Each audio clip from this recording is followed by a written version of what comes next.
আসসালামু আলাইকুম রহমতুল্লাহি ওয়া বারাকাতুহু।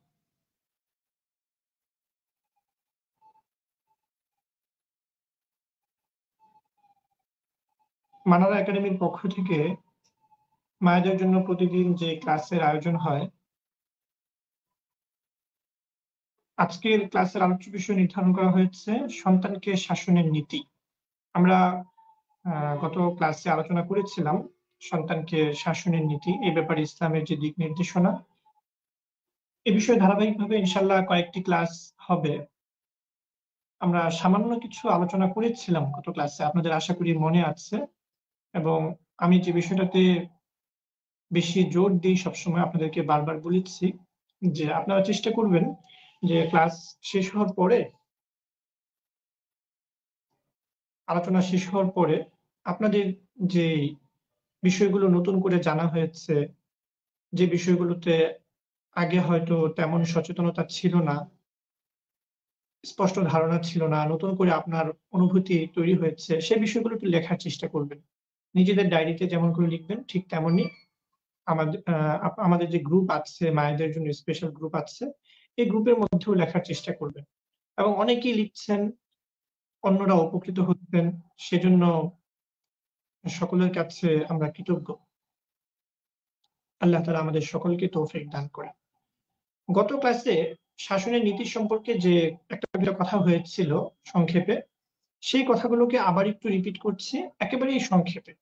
মৌলিকভাবে যে কথাটা আমরা আলোচনা করেছিলাম সেটা হলো যে ইসলাম একটা পূর্ণাঙ্গ ধর্ম, যেহেতু পুরো জীবনে আমাদের যে বিষয়গুলো প্রয়োজন হয় জন্মের পর থেকে একেবারে মৃত্যু পর্যন্ত, সেটা পারিবারিক হোক, ব্যক্তিগত হোক, আমাদের সমাজ কেন্দ্রিক হোক, রাষ্ট্রকেন্দ্রিক হোক, পৃথিবীর যত উন্নতই হোক, যেমনই হোক পৃথিবী, প্রত্যেকটা মানুষের জীবনের প্রতিটা ক্ষেত্রে সব ধরনের সমস্যার সমাধান ইসলামের যে নীতি আছে, ইসলামের যে আদর্শ আছে, সে আলোকে সমাধান করা সম্ভব। এভাবেই আল্লাহ তাআলা আমাদেরকে ইসলামটা দিয়েছে। তো সন্তান লালন পালনের ব্যাপারেও ঠিক ইসলামের ভারসাম্যপূর্ণ একটা নীতি আছে, যে সন্তানকে আমরা কিভাবে বড় করব। বরং এই বিষয়টাতে, সন্তান লালন পালনের যে বিষয়টা, এই বিষয়টাতে ইসলামের আলোচনাটা অনেক বেশি গোছালো এবং অনেক বেশি সমৃদ্ধ। কিন্তু আমরা মনে করি যে আমাদের সন্তানদেরকে আমরা আমাদের পরিবারে যেভাবে দেখেছি সেভাবে বড় করব। আমাদের আত্মীয়-স্বজন, আমাদের প্রতিবেশী, আমাদের আশপাশের মানুষদেরকে আমরা যেভাবে দেখেছি সন্তান যেভাবে বড় করে, অন্যের দেখাদেখি আমরা আমাদের সন্তানদেরকে বড় করি। তাদেরকে সেভাবে লালন পালন করি। মূলনীতিগুলো আমরা জানার চেষ্টা করি না। তো এই যে ধারাবাহিকভাবে যে আলোচনাগুলো হচ্ছে, এই আলোচনার মাধ্যমে আমরা আসলে এই মূলনীতিগুলো শেখার চেষ্টা করব। এর মধ্যে গুরুত্বপূর্ণ একটা পয়েন্ট হলো শাসন সংক্রান্ত যে বিষয়। শাসন বলতে আমরা কি বুঝি? শাসন মানে হলো যে শুধু সন্তানকে ধমক দেওয়া, প্রহার করা, আঘাত করা, এটা কিন্তু শাসন না শুধু। শাসন অর্থ হলো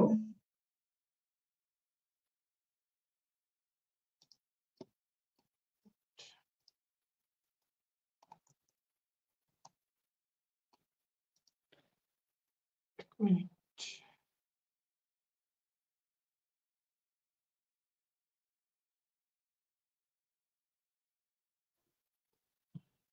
লা ইলাহা ইল্লাল্লাহ। শাসন বিষয়টা আসলে অনেকটা ব্যাপক। কেমন? আমি ছোট্ট একটা উদাহরণ দিই আপনাদেরকে।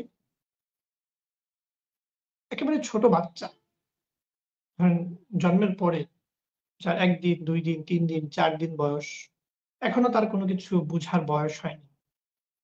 সে না কথা বুঝে, না কোনো কথা বলতে পারে, কোনো কিছুই তার বুঝার বয়স হয়নি। এই বাচ্চাটাকেও কিন্তু আমরা অনেক সময় শাসন করি বা শাসন করার প্রয়োজন হয়। এবং ধীরে, ধীরে একেবারে ওই অবুঝ অবস্থা থেকেই কিন্তু তাকে আমরা শাসন করে, করে বড় করি। আসলে শাসন শব্দের অর্থ কি? বা শাসন জিনিসটা কি? এই জিনিসটা যদি আমাদের কাছে স্পষ্ট হয় তাহলে আসলে বুঝবো যে শাসন বিষয়টা কতটা উম অনেক বিস্তৃত একটা বিষয়। যেমন আমাদের জীবনের কথা ধরেন, আমাদের জীবনে অনেক বিপদ আপদ আসে, অনেক পেরেশানি আসে, টাকা পয়সার পেরেশানি, আর্থিক সংকট, ঘরে কোনো অসুবিধা বা যেকোনো ধরনের অসুবিধা আসছে। এই যে আমাদের যে পেরেশানিগুলো আসছে, আমাদের যে সংকটগুলো আসছে, এগুলো কিন্তু আমাদের জন্য আল্লাহ রাব্বুল আলামিনের পক্ষ থেকে এক ধরনের শাসন। কোরআন শরীফের মধ্যেও আছে যে মানুষকে আল্লাহ তাআলার পক্ষ থেকে আল্লাহ তাআলা শাসন করেন বিভিন্নভাবে, বিভিন্ন পদ্ধতিতে। শাসনের মাধ্যমে আমাদেরকে সংশোধন করে। কিন্তু আমরা এগুলোকে কোন শব্দে প্রকাশ করি যে আমার উপরে বিভিন্ন ধরনের পেরেশানি আসছে, বিভিন্ন বিপদ আসছে। আমরা যেটাকে বিপদ মনে করি, আমরা যেটাকে পেরেশানি মনে করি, ঠিক সেই জিনিসটা কিন্তু আসলে আমাদের জন্য আমাদের সৃষ্টিকর্তার পক্ষ থেকে, আমাদের প্রতিপালকের পক্ষ থেকে একটা শাসন। কিন্তু আমরা এটাকে বিপদ মনে করি।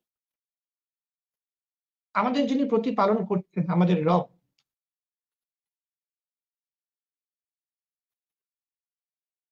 তিনি আমাদেরকে শাসন করছেন, আমাদের কাছে সেটাকে মনে হচ্ছে বিপদ। ঠিক তেমনি আমাদের বাচ্চাদেরকে আমরা প্রতিপালন করি, তাদেরকে আমরা লালন পালন করছি। তাদেরকে আমরা যখন কোনো শাসন করি, ওই শাসনটা তার কাছে মনে হয় একটা বিপদ, একটা পেরেশানি। ছোট একটা বাচ্চা, এখনো তার কোনো বোঝ হয় নাই। তেমন সে যখন কোনো একটা আবদার করে, কোনো একটা কিছু ইচ্ছা করে, আমরা হয়তো সেটা পূরণ করছি না। তাকে ধমক দিচ্ছি, তাকে প্রহার করছি বা তার ওই চাওয়াটাকে পূরণ করছি না। এটাই তার জন্য একটা পেরেশানির কারণ হয়ে দাঁড়ায়। তার কাছে একটা বিপদ মনে হয়। কিন্তু আমরা তো বুঝি যে না, আমরা আসলে তাকে কোনো বিপদে ফেলতে চাচ্ছি বা তাকে কোনো পেরেশানি দিতে চাচ্ছি এমন না। বরং এই শাসনটুকুর মাধ্যমে তার সংশোধন হবে, তার ভবিষ্যতের জন্য ভালো হবে। এজন্য আমরা তাকে এই শাসনটুকু। তো শাসন বলতে শুধু প্রহার করা, আঘাত করা, ধমক দেওয়া এগুলোই না। এটা ব্যক্তি বিশেষে পরিবর্তন হয়, জায়গা বিশেষে পরিবর্তন হয়। একেক পরিবারের শাসন একেক রকম। একেক ব্যক্তির জন্য শাসন একেক রকম। কারো জন্য শুধু একটু চোখ রাঙানো, এটা অনেক কঠিন শাসন। কারো জন্য অনেক কঠিন প্রহার ও হালকা শাসন। এটা অবস্থার উপরে নির্ভর করে। এজন্য আগে আমাদেরকে আমাদের মনস্তাত্ত্বিকভাবে এই জিনিসটা ক্লিয়ার করতে হবে, স্পষ্ট করতে হবে যে শাসন বলতে আমরা কি বুঝি এবং শাসনের লক্ষ্য উদ্দেশ্যটা কি। এই কথাটাই আমি গত পর্বে কিছুটা আলোচনা করেছিলাম, যেন আমরা স্পষ্ট হই। আমাদের পেজে, আমাদের গ্রুপে লাইভটা আছে। যারা আগের পর্বে অংশগ্রহণ করেননি, আপনারা প্রয়োজনে আগের ক্লাস, আগের যে আলোচনা ছিল সেটা কষ্ট করে আরেকবার দেখে নিবেন। যে এই শাসনের মৌলিক যে বিষয়টা, যে শাসন আসলে জিনিসটা কি, এই বিষয়টা আমরা ক্লিয়ার করার চেষ্টা করেছি। সেটা হলো যে মানব জীবনের জন্য, আমাদের জন্য, আমাদের বাচ্চাদের জন্য, প্রত্যেকটা মানুষের জন্যই শাসন এই জিনিসটা হলো মূলত ঔষধের মতো। স্ক্রিনেও আছে, স্লাইডটাও আছে যে শাসন আমাদের জীবনের জন্য একটা ঔষধ। প্রত্যেকটা মানুষ সুস্থ থাকার জন্য তার প্রথম প্রয়োজন হলো ভালো খাদ্য, ভালো পরিবেশ। এরপরে কখনো যদি সে অসুস্থ হয়, তাহলে তার প্রয়োজন হয় ঔষধের। স্বাস্থ্যটাকে সুন্দর রাখার জন্য, ভালো রাখার জন্য কখনো কখনো ঔষধের প্রয়োজন হয়। শাসনটা ঠিক আমাদের জীবনের জন্য ঔষধের মতো। এই শাসনের প্রয়োজন কিন্তু শুধু যে আমাদের বাচ্চাদের জন্য, বিষয়টা এমন না। আমাদের যাদের বয়স হয়েছে, আমরা সন্তানের বাবা হয়েছি, মা হয়েছি, আমাদের জন্য কিন্তু শাসনের প্রয়োজন আছে। আমরা যদি শাসনের গণ্ডি থেকে বের হয়ে যাই, তাহলে দেখা যাবে যে আমাদের ভিতরেও বিভিন্ন ধরনের রোগ বাসা বাঁধবে। আমাদের স্বাস্থ্যটা ভালো থাকবে না। তো প্রত্যেকটা মানুষের একেবারে মৃত্যু পর্যন্ত সবসময়ই শাসনের প্রয়োজন আছে। যেমন আমাদের নিয়মিত চিকিৎসার প্রয়োজন হয়, আমাদের ঔষধের প্রয়োজন হয় শারীরিক সুস্থতার জন্য, ঠিক তেমনই আমাদের ভেতরের যে একটা অংশ আছে, আমাদের মানসিক সুস্থতার বিষয় আছে, আমাদের ভেতরে একটা সত্তা আছে, যেটা আসলে সত্যিকারের মানুষের ভেতরে যে সত্তাটা থাকে, ওই সত্তাটার সুস্থতার জন্য নিয়মিত ঔষধের প্রয়োজন আছে। আর ওটাই হলো শাসন। আমরা স্বাভাবিকভাবে প্রতিদিন একটা রুটিন মেনটেন করে চলি সকাল থেকে রাত পর্যন্ত। যদি কোনোদিন আমার এই রুটিনের মধ্যে ব্যত্যয় ঘটে, রুটিনে যদি কোনো ধরনের ব্যতিক্রম হয়, তখন আমাকে কি করতে হবে? ওই শাসনের যে ঔষধ আছে, সেই ঔষধের মাধ্যমে নিজেদেরকে সংশোধন করতে হবে। এই কথাটাকে আমি আপনাদের অন্য ক্লাসে, অন্য আলোচনায় বলেছি। সেটা হলো যে একজন মায়ের ১ম করণীয় হলো যে সন্তানকে আমরা যখন শাসন করি, শাসন করার আগে নিজেকে শাসন করা। অনেকের কাছে এটা একটু কঠিন লাগে এবং অনেকে এটা উম করতে পারেন না। এই কথাটা আমি বারবার আপনাদেরকে জোর দিয়ে বলি যে সন্তানকে শাসন করার আগে সবসময় অভ্যাস করা যায় আমি আমার নিজেকে শাসন করি। কিভাবে? আমি প্রতিদিন রাতের বেলা ঘুমানোর আগে আমার ডায়েরির মধ্যে লিখি যে আজকে সকাল থেকে রাত পর্যন্ত এই সারাদিনে আমি আমার সন্তানের সাথে কোনো ভুল আচরণ করেছি কিনা। যে কাজগুলো করার কথা, যেভাবে করার কথা সেভাবে করা হয়েছে নাকি কোনো ধরনের ভুল কিছু হয়েছে আমার দ্বারা। যদি সারাদিনের কোনো আচরণে আমার ভুল হয়, তাহলে আমি সেটা ডায়েরিতে লিখি যে আজকে আমার এই ভুলটা হয়েছে আমার সন্তানের সাথে। আমার কথাটা আরেকটু ঠান্ডা মাথায় বলা দরকার ছিল, জোরে হয়ে গেছে। তার সাথে কথাটা এইভাবে বলা দরকার ছিল, এভাবে না হয়ে অন্যভাবে হয়ে গেছে। অনেক ধরনের ভুল হতে পারে। আমি তো জানি যে আমার কি ভুল হয়েছে। আমার ওই ভুলটাকে চিহ্নিত করে আমি খাতার মধ্যে লিখি, ডায়েরির মধ্যে লিখি। এরপরে নিজেকে একটু শাসন করি। যেই শাসনের মাধ্যমে আমার চিকিৎসা হবে, সেই শাসনটা কি? ধরেন নিজের উপরে একটা জরিমানা আরোপ করা। আমি ২ রাকাত নামাজ পড়ব, নফল নামাজ পড়ব। শীতকাল এখন অজু করতে কষ্ট হয়। ঠিক আছে? ঠান্ডা পানি দিয়ে নতুন করে অজু করে আমি ঘুমানোর আগে ২ রাকাত নফল নামাজ পড়ে এরপরে ঘুমাবো। তাহলে দেখবেন যে পরের দিন এই ভুলটা আর হবে না। আর যদি হয়ও পরের দিন আবার নিজেকে একটু শাসন করেন। হ্যাঁ, কোনদিন নামাজের মাধ্যমে, কোনদিন আপনি নিজের উপরে এটা করতে পারেন যে আমি এই ভুলের জন্য আ কিছু সদকা করব, কিছু দান করব। ধীরে, ধীরে যখন আমরা নিজেদেরকে শাসন করতে থাকবো, তখন আমাদের ভেতরের যে সত্তা, আমি যে একজন মানুষ, আমার ভেতরের যে রোগগুলো আছে, আমার ভেতরের যে অসুবিধাগুলো আছে, এগুলো কেটে যাবে। তো শাসনের ক্ষেত্রে একটা মৌলিক কথা, যেটা আমি পেছনের কথা থেকে অনেকটা রিপিট করা, যে সন্তানদেরকে শাসন করা যেহেতু তাদের চিকিৎসার উদ্দেশ্যেই করা, আগে আমার নিজেকে সুস্থ থাকতে হবে। যেহেতু সন্তানকে শাসন করার দ্বারা আমার উদ্দেশ্য আমার রাগ, আমার ভেতরে যে ক্রোধ, এটাকে তার উপরে প্রয়োগ করা এটা উদ্দেশ্য না। সন্তানের সংশোধন করা, সন্তানকে সুস্থ করা এটা আমার উদ্দেশ্য। তো সন্তানকে সংশোধন করতে হলে, তাকে সুস্থ করতে হলে সবার আগে আমার নিজেকে পুরোপুরি সুস্থ থাকতে হবে। এই মূলনীতিটা সবার নিজের মাথার ভেতরে ঢোকানোর চেষ্টা করি আমি।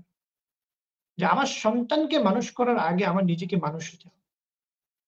তাহলেই দেখবেন যে শাসন সংক্রান্ত আমাদের সমাজের মধ্যে যে ভুলগুলো আছে, যেই ধরনের বাড়াবাড়িগুলো হয়, এগুলো প্রায় ৯০ থেকে ৯৫ ভাগ ভুলই আপনার আর হবে না।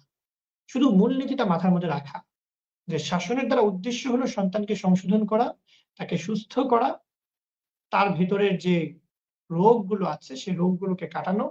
আর তার আগে তাকে সংশোধন করার আগে আমার ভেতরে যেন কোনো অসুস্থতা, আমার ভেতরে কোনো রোগ না থাকে, এটা নিশ্চিত করতে হবে। এরপরে একটা বিষয় আমরা শিখেছি সেটা হলো যে ইমাম গাজ্জালী রহমতুল্লাহ আলাইহির একটা দিক নির্দেশনা।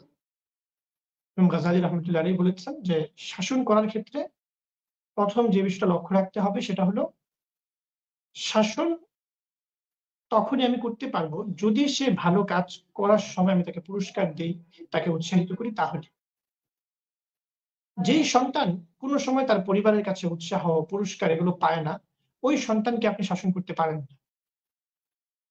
আমরা আমাদের প্রতিষ্ঠানে যে কাজটা দেখি অনেক সময়, আমি আমার অভিজ্ঞতা থেকে একটা কথা বলছি যে প্রতিষ্ঠানে অনেক বাচ্চাদেরকে এমন দেখা যায়, যেই বাচ্চারা প্রতিষ্ঠানে আসার পরে সে পড়াশোনা থেকে শুরু করে সবকিছুর মধ্যেই অমনোযোগী।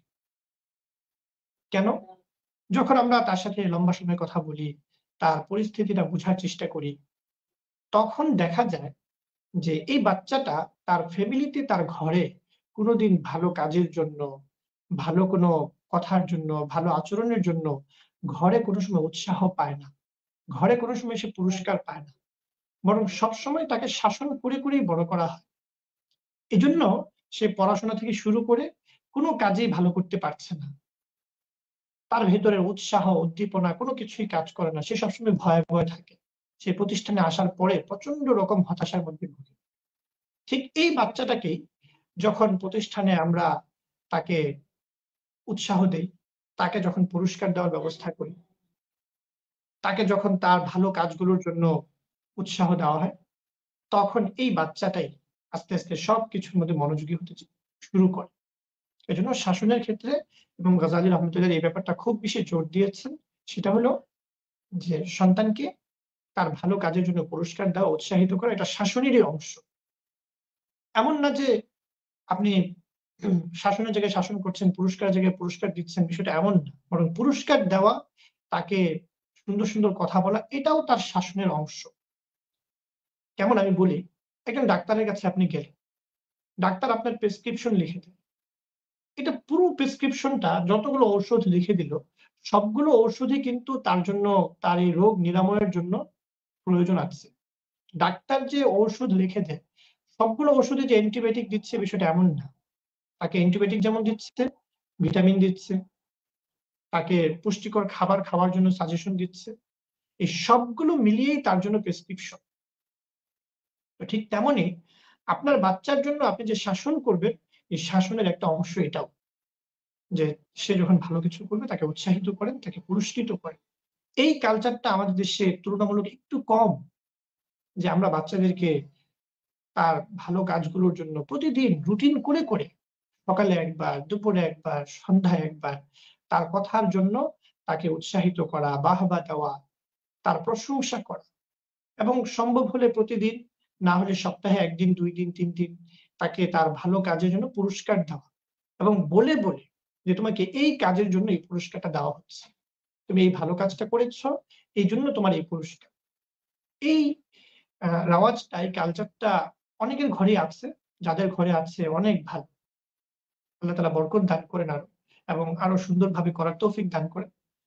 কিন্তু যাদের ঘরে নেই এই অভ্যাসটা করি আমরা, যে সন্তানদেরকে আমরা পুরস্কার দিই এবং কোন কাজের জন্য পুরস্কার দেওয়া হচ্ছে এই বিষয়টাতে আমরা তাকে একেবারে স্পষ্টভাবে জানাবো যে তোমাকে তোমার এই কথার জন্য, এই কাজের জন্য পুরস্কার দেওয়া হচ্ছে। এরপর আপনি যখন সে কোনো ভুল করলো, তখন স্পষ্টভাবে বলেন যে আমার তোমার এই কাজটা ভুল হয়েছে, এইজন্য তোমাকে আমরা এই শাস্তিটুকু দিচ্ছি। সে এটাকে গ্রহণ করবে। যাই হোক, এই কথাগুলো আমি আবার একটু রিপিট করলাম, পুরোনো কথা ছিল। আমরা আজকে আরেকটা নতুন স্লাইডে যাচ্ছি, যেটা আগের ক্লাসে আলোচনা করা হয়নি। ইবনে সিনা রহমতুল্লাহ আলাইহ অনেক বড় একজন দার্শনিক ছিলেন। আপনারা নাম শুনেছেন সকলেই। একেকজন হয়তো একেকভাবে চিনেন। অনেকেই চিকিৎসা বিজ্ঞানের জনক হিসাবে চিনেন। একেকজন একেকভাবে চিনেন ওনাকে। উনিও ইসলামের অনেক বড় একজন দার্শনিক ছিলেন, অনেক বড় আলেম ছিলেন। ইবনে সিনা রহমতুল্লাহ আলাইহ তিনি শাসনের ব্যাপারে মৌলিক কিছু কথা বলেছেন। এর মধ্যে সর্বপ্রথম যে জিনিসটা, যে যে কথাটা আমি আগেও বলেছিলাম, সন্তানের স্বভাব চরিত্র, এই বিষয়টার দিকে লক্ষ্য রাখতে হবে। অর্থ কি? পরের অংশে আসেন, যে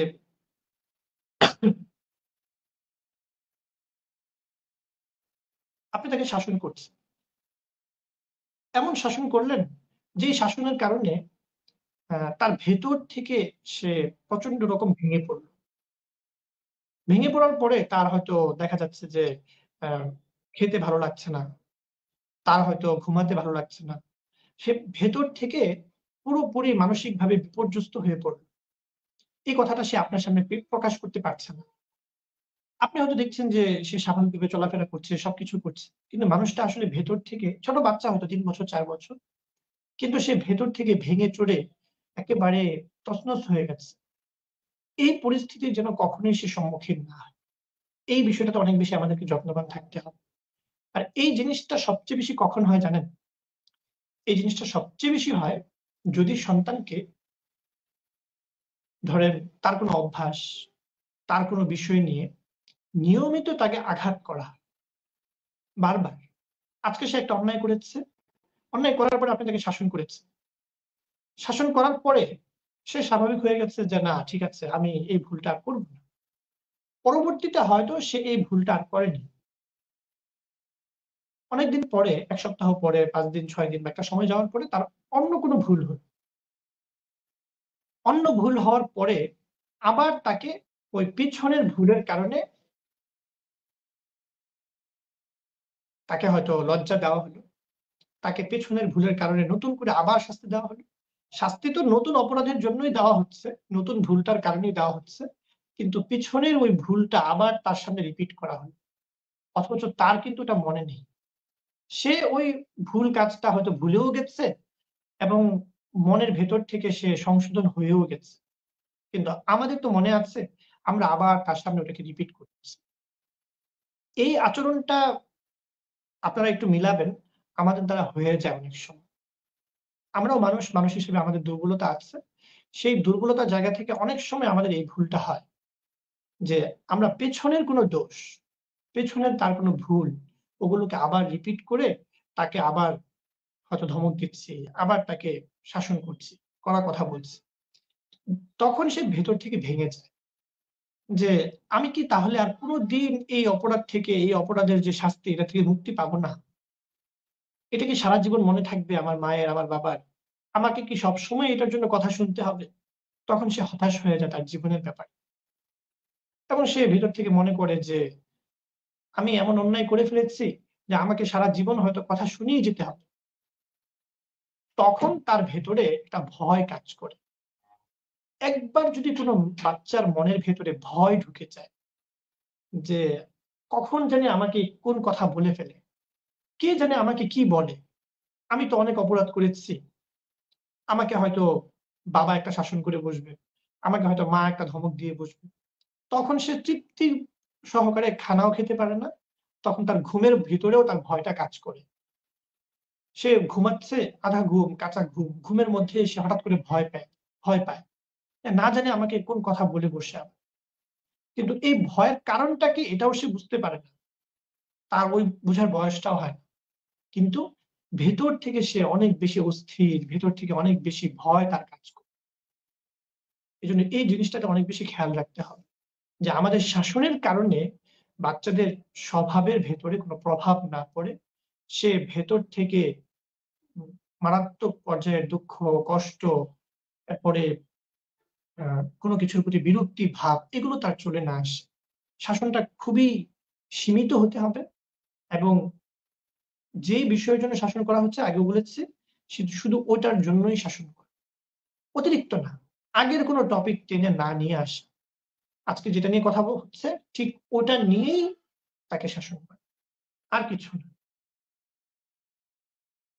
তো মৌলিকভাবে এই কথাটা খেয়াল রাখা যে আমাদের শাসনের কারণে ইবনে সিনা রহমতুল্লাহ আলাইহির বক্তব্যের একেবারে সার কথাটা আমি এক কথায় যদি বলে দেই তাহলে যে আমরা যখন সন্তানকে শাসন করব, এই শাসনের কারণে যেন তার ভেতরে এমন অবস্থা তৈরি না হয়, যে অবস্থায় সে মানসিকভাবে ভেঙে পড়ছে। তার ভেতরে ভয় কাজ করছে। এমন যেন না হয়ে যায়। তার ভেতর থেকে সে সুস্থ হয়ে আসে। আর যে কথাটা ইমাম গাজ্জালী রহমতুল্লাহ আলাইহি বলেছেন, ইবনে সিনা রহমতুল্লাহ আলাইহিও বলেছেন, সেটা হলো যে সন্তানের ভালো যে অভ্যাসগুলো আছে, সেই ভালো এখানে হয়তো ওই কথাটা আসেনি। তবে ইবনে সিনা রহমতুল্লাহ এই বিষয়টাতে গুরুত্ব দিয়েছেন। সেটা হলো যে সন্তানের ভালো যে আচরণগুলো আছে, সেই ভালো আচরণগুলোর জন্য তাকে উৎসাহিত করা।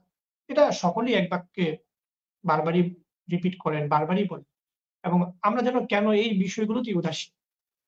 যাই হোক, মূল কথাটা যে আমাদের শাসন আমাদের সন্তানের সাথে ধমক বলি, প্রহার বলি, যেকোনো ধরনের শাসন বলি, এই শাসনগুলোর কারণে তার ভেতরে প্রচন্ড রকম বিরক্তি ভাব, প্রচন্ড রকম ভয়, তারপরে যে কথাটা আসে যে তার ঘুমের মধ্যে কোনো সমস্যা না হয়, তার খাবারের মধ্যে সমস্যা না হয়, মানসিকভাবে সে ভেঙে না পড়ে।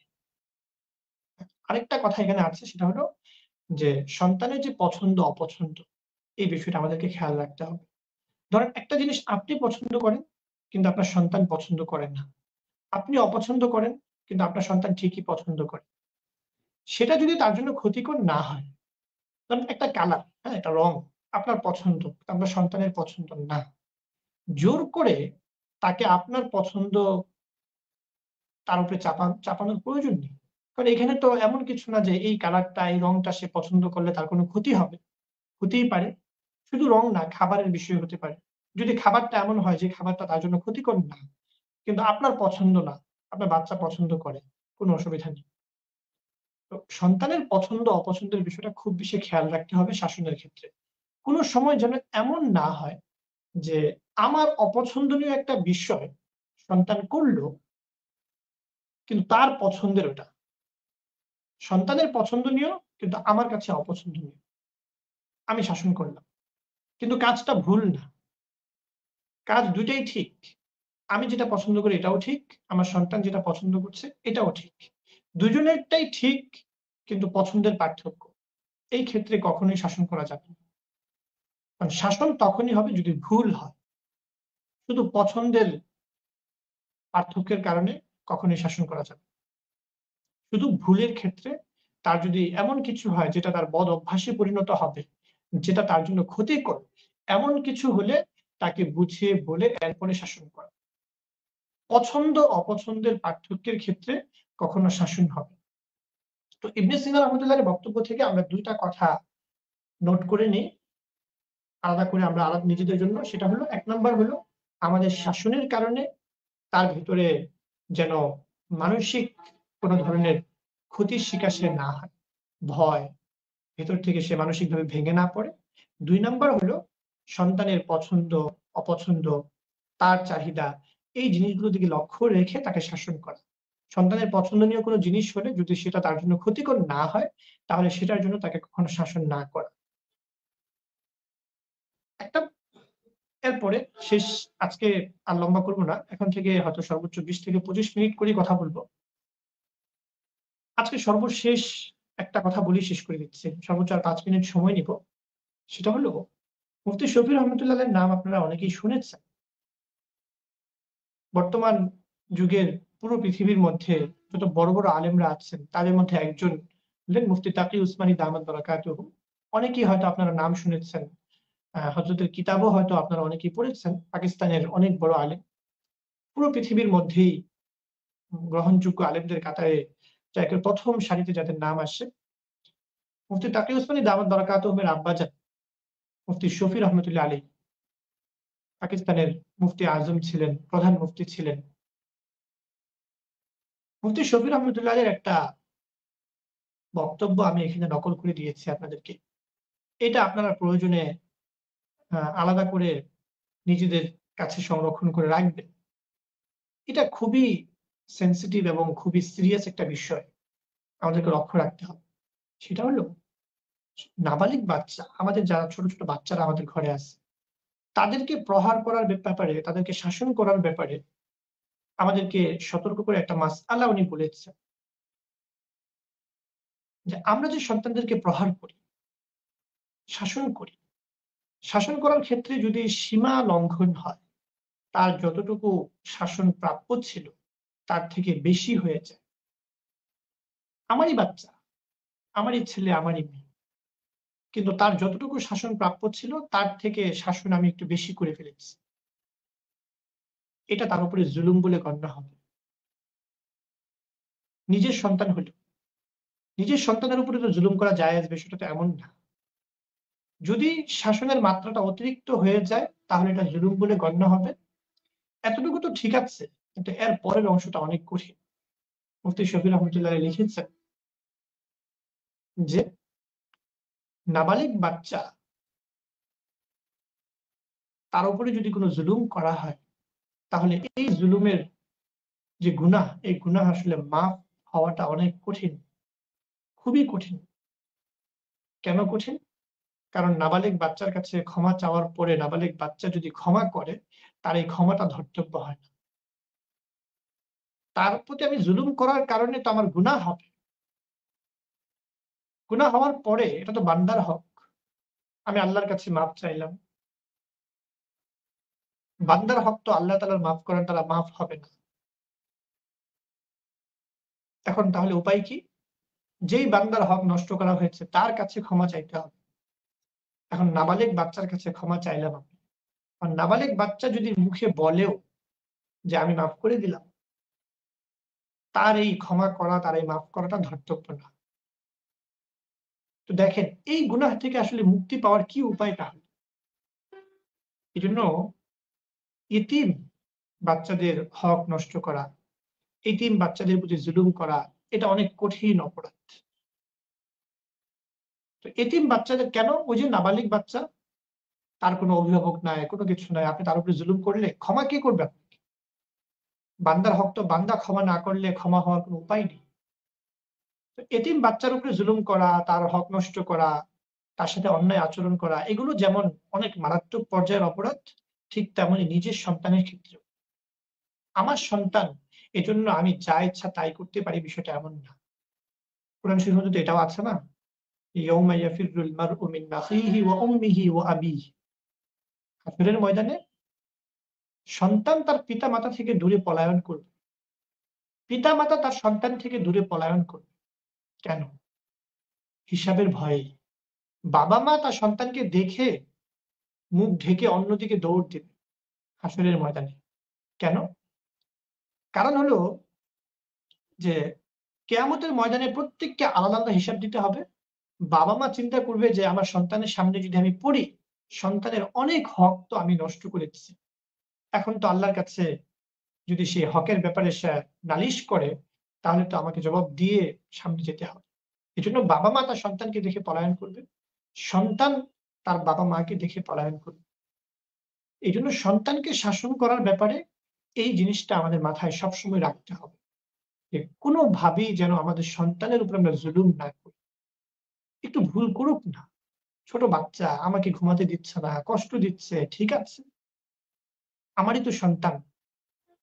একটু সবর করি, অনেক সবর করেছি। অনেকেই বলেন যে আর কত সবর করব? পারছি না তো। এতটুকু পর্যন্ত যেহেতু পেরেছেন, বাকি আরেকটু পারবেন। এটাও আল্লাহর পরীক্ষা। সন্তানের মাধ্যমে আল্লাহ তাআলা পরীক্ষা করছেন। একটু সবর করেন, দোয়া করেন, কান্নাকাটি করেন। দেখবেন যে অনেক কিছুই সহজ হয়ে যাবে। আমাদের অভিজ্ঞতা হলো কি? যে অধিকাংশ শাসন হয় আসলে সন্তানের সংশোধনের জন্য না। অধিকাংশ শাসনই হয়ে যায় আমাদের বিরক্তি থেকে, আমাদের রাগ থেকে। আমরা আর পারছি না, এজন্য শাসন করে বসি। এটা ১ দিন ২ দিনে সংশোধন করা একটু কঠিন। আমাদেরকে এই অভ্যাসটা থেকে একটু বের হয়ে আসতে হবে। যে আমাদের বিরক্তির কারণে, আমাদের রাগের কারণে, আমাদের কষ্টের কারণে যেন আমরা আমাদের সন্তানদের উপরে শাসন না করি। যখন অনেক বেশি বিরক্তি লাগছে, তখন একটু চোখটা বন্ধ করে নিজেকে একটু বোঝান যে আমার বয়স কত, আমার বাচ্চার বয়স কত? সে কি বুঝে? বিরক্ত করবে। আমি একটু সবর করি। অনেক করেছি, আরেকটু করি। কিভাবে তাকে শাসন না করেও একটু নিয়ন্ত্রণে আনা যায়, একটু চেষ্টা করি। মানুষের সাধ্যে সবকিছুই আছে। একটু চেষ্টা করলেই, মাথাটা একটু খাটালেই আপনার নতুন আইডিয়া বের হবে। আপনি দেখবেন যে না, সন্তানকে প্রহার করা ছাড়াও আপনি নতুন কোনো পদ্ধতি আপনার মাথা থেকে বের হয়েছে। এটা আপনাকেই বের করতে হবে। নতুন করে আবিষ্কার করতে হবে যে প্রহার করা ছাড়া, ধমক দেওয়া ছাড়া আর কি পদ্ধতি হতে পারে। যদি এই নতুন, নতুন পদ্ধতিগুলো আপনি আবিষ্কার করতে পারেন, বের করতে পারেন, তাহলেই আপনার সন্তানের ভবিষ্যৎটা সুন্দর হবে। আর যদি যখনই বিরক্তি আসে, যখনই রাগ আসে, তখনই আপনি শাসন করতে থাকেন, একটা সময় আপনার সন্তান ভেতর থেকে ভেঙে যাবে। তখন আর তাকে নতুন করে তৈরি করাটা অনেক কঠিন হয়ে যায়। তো আল্লাহ তাআলা আমাদের সকলকে এই বিষয়টা বোঝার তৌফিক দান করেন যে আমাদের সন্তান বলে আমরা তার সাথে সবকিছু করতে পারি না। এটা আমি আপনাদের কাছে অনুরোধ করে বলি যে সন্তান আপনার, কিন্তু এই সন্তান একদিন আপনার বিপক্ষে আসামির কাঠগড়ায় আপনাকে দাঁড় করিয়ে আপনার বিপক্ষে সাক্ষী দিবে। যদি তার প্রতি কোনো অন্যায় হয়। আমার সন্তান আমার বিপক্ষে সাক্ষী দিবে। আমি যতই তার প্রতি কল্যাণকামী হই, যদি আমার দ্বারা তার উপরে কোনো জুলুম হয়, তাহলে এই সন্তান আমার বিপক্ষে নালিশ করবে। আমি হয়তো তার কল্যাণকামী হয়েই তার প্রতি জুলুম করেছি। কিন্তু জুলুম তো করেছি, অন্যায় তো করেছি। এই অন্যায়ের জন্য কিন্তু আমাকে কাঠগড়ায় দাঁড়াতে হবে। আল্লাহ তাআলা আমাদের সকলকে তৌফিক দান করেন এই বিষয়টা বোঝা যে আমাদের নিজেদের রাগ, নিজেদের ক্রোধ, নিজেদের বিরক্তি ভাব এগুলোর কারণে যেন সন্তানের উপরে জুলুম না হয়ে যায়। তো মুফতি শফি রহমতুল্লাহ আলাইহি এই পরামর্শটাও দিয়েছেন যে তাহলে আমরা কি করতে পারি? একেবারে সুন্দর একটা পদ্ধতি বলে দিয়েছে। যে প্রহার তো করতেই হয় সন্তানদেরকে। শাসন তো করতেই হয়। এটা তো স্বাভাবিক বিষয়। শাসন করা ছাড়া সন্তানদেরকে আসলে সঠিকভাবে তরবিয়ত করা, লালন-পালন করা কঠিন। অবশ্যই করতে হবে। পদ্ধতিটা কি হবে? মুফতি শফি রহমতুল্লাহ আলাইহি তার শায়েখ হযরত থানভী রহমতুল্লাহ আলাইহির একটা পদ্ধতি বলেছেন। সেটা কি? যে রাগান্বিত অবস্থায় কখনো শাস্তি দিবেন না। সবসময় আগে রাগ কমবে, আপনি ঠান্ডা তবিয়তে আসবেন, এরপরে তাকে শাস্তি দিবেন। তাহলে দেখবেন যে জুলুমটা হবে না। মাত্রাটা ঠিক থাকবে। যতটুকু তাকে শাস্তি দেওয়ার ততটুকুই শাস্তি হবে।